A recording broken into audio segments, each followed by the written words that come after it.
On est ici à Diyarbakir et on est devant le tribunal où devrait avoir lieu le procès de Leyla Güven. Alors il faut savoir que Leyla Güven, c'est une députée du HDP qui est emprisonnée depuis 1 an et qui a engagé une grève de la faim depuis le 7 novembre pour exiger la rupture de l'isolement de Öcalan, qui est le leader du peuple kurde, et la libération des prisonniers politiques. Il faut savoir qu'ils sont 10 000 prisonniers politiques. Alors son état de santé est assez problématique et là le procès est vraiment particulier puisqu'on vient d'apprendre qu'on ne nous permettait pas d'entrer dans le Parlement. Donc je suis avec Jean-Christophe Célin.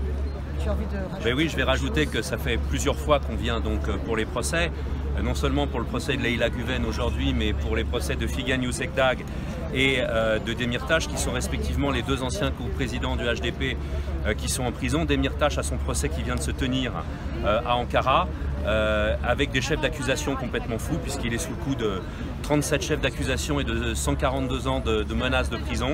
Et il y a véritablement un problème sur le traitement de l'opposition démocratique en Turquie, sur la question des droits de l'homme et bien évidemment sur la libération d'Abdullah Öcalan, qui pourrait être l'une des clés d'une solution politique pour les peuples de Turquie et pour l'ensemble du Moyen-Orient aujourd'hui. C'est une présence pour nous extrêmement importante parce qu'il faut aussi rompre le silence et politique et médiatique qu'il peut y avoir en France et en Europe. Nos députés, notamment à l'initiative d'Éric Coquerel, ont fait une lettre avec différents députés de différentes formations, du PCF en passant par l'UDI et bien évidemment la France Insoumise, pour interpeller le président de la République. Jean-Luc Mélenchon est aussi intervenu auprès de M. Le Drian, le ministre, pour justement interpeller Erdogan. On vient d'apprendre il y a 1 heure que Leyla Güven allait être libérée. Alors là, on se situe derrière la prison de Diyarbakir. Elle va bientôt sortir en ambulance. On devrait pouvoir la rencontrer parce qu'elle tient à rencontrer les délégations internationales alors qu'elle est dans un état de santé extrêmement problématique. Mais sachez par contre que les charges sur elle ne vont pas être levées. Elle va poursuivre sa grève de la faim. Abdullah Öcalan reste en isolement carcéral, ce qui est totalement inacceptable, scandaleux et contraire à toutes les conventions internationales. Et il y a toujours 10 000 prisonniers en politique qui ne sont pas libérés. Donc la bataille continue, on lâche rien.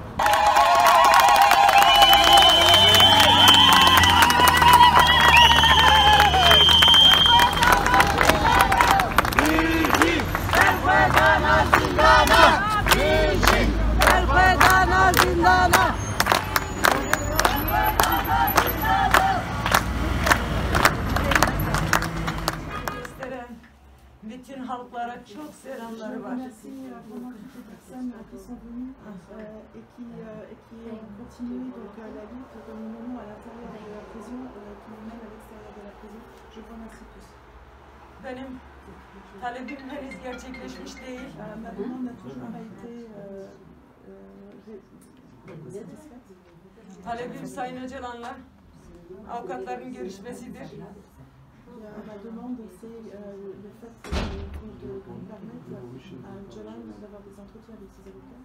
Bu gerçekleşinceye kadar ben ve 249 arkadaşım devam